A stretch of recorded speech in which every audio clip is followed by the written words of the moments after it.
Hey all, I just wanted to give you guys a little bit of a walkthrough on how to create a really compelling fundraising page for your move event.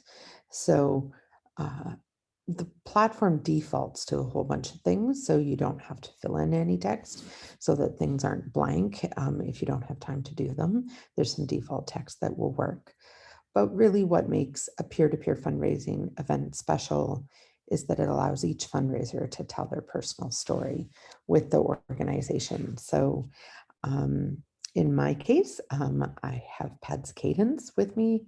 And so, what you're looking right now on the screen is the inside of my dashboard. And so, when you log in to Just Giving, you'll see something similar show up. Now, I've got two things here because I created a staff team, but I've also created a personal page. So you may only see one page underneath, but that's okay. Just click on the one that you want. So in my case, I'm going to click on my Move for Pads fundraising page, which is a default text. So I'm going to click Edit Your Page. And then I can go in here and I can say Tara and Katie Move for Pads.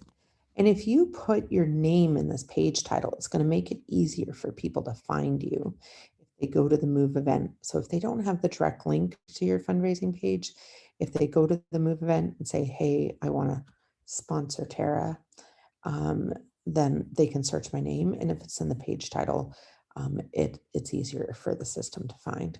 So with the fundraising target, you can go in here and change it to whatever you want. So that was the goal. I think it defaults to $500, but that's the goal that Katie and I set. And then under page summary, oh, I should mention, click Save Title. So anytime you change something, click what you've changed.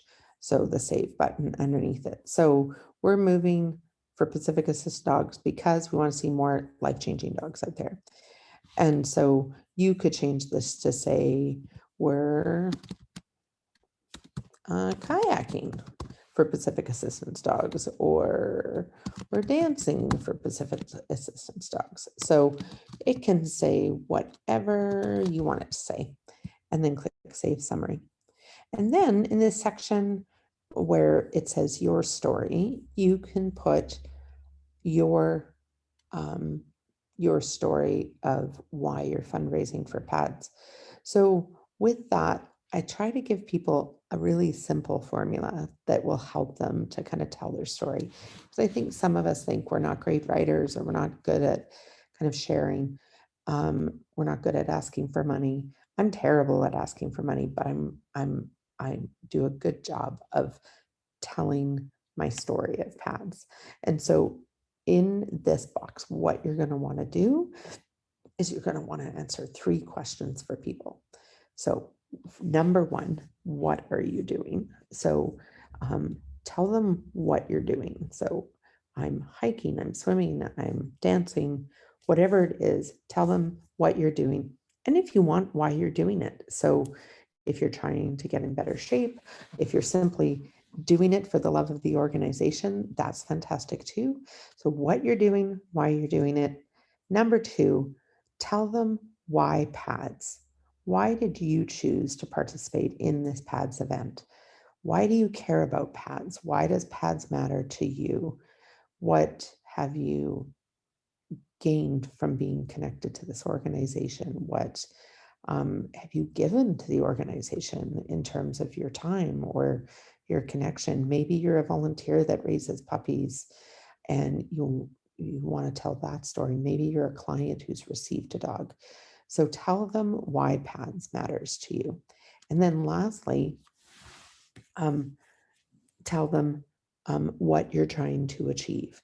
So if you're trying to raise, in our case, we're trying to raise $6,000 this year because last year we set out to raise 2,500 and blew right past that to raise 3,000.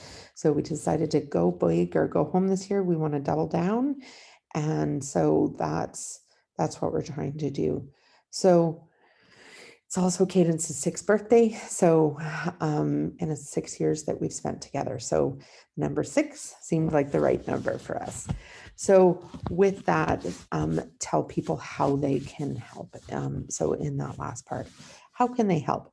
And it doesn't have to be financial. If they can't make a donation, you can say to them, I love this. One of our fundraisers, Emily, last year, put a post up that said, even if you can't give, you can help.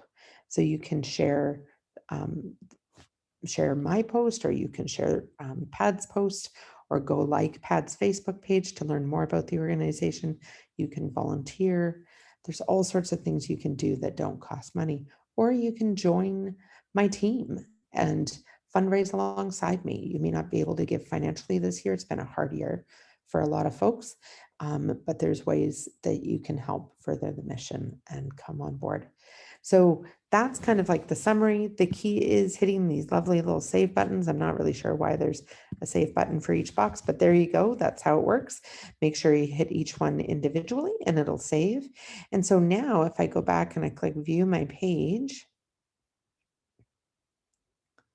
oops, should probably click on it. You'll see now it says Tara and Katie move for pads. So the other thing you can do is if you go to the gallery, there's photos in here. So I've thrown in a couple of photos of Katie, but you can add to this. You can also change your cover image, which is the image that's going to show up when you share on social media. But you can add more photos. You can add as many as you want. So you just click select photo and you can upload them and add a caption if you like. So I've got 2 here of Cadence. I can change the order of them if I want by clicking these up and down buttons. So if that one wants to go to the top, I can do that. You can also, if you upload the wrong photo by accident, you can click delete. But regardless, add some of your own photos. If you're a client or you're a volunteer, you have a puppy in training, customize it, because then you're also not going to show up the same as everybody else on the Pads Move page.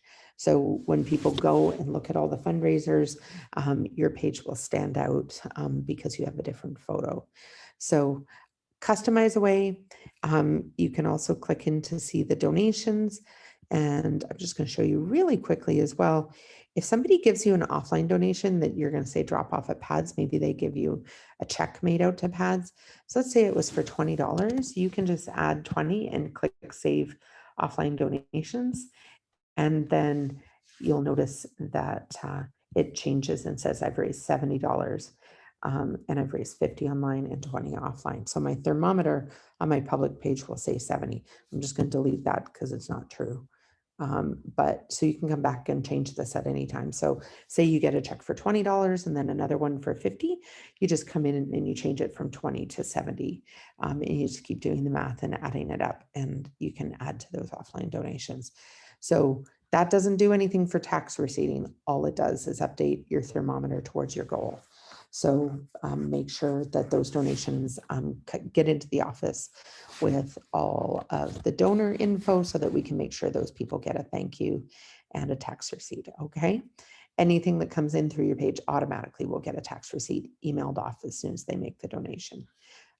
So that sending that info in is only for these offline ones. Okay, I think that's it. So I'm going to stop it there. But if you have any questions, feel free to email us at events@pads.ca. Bye.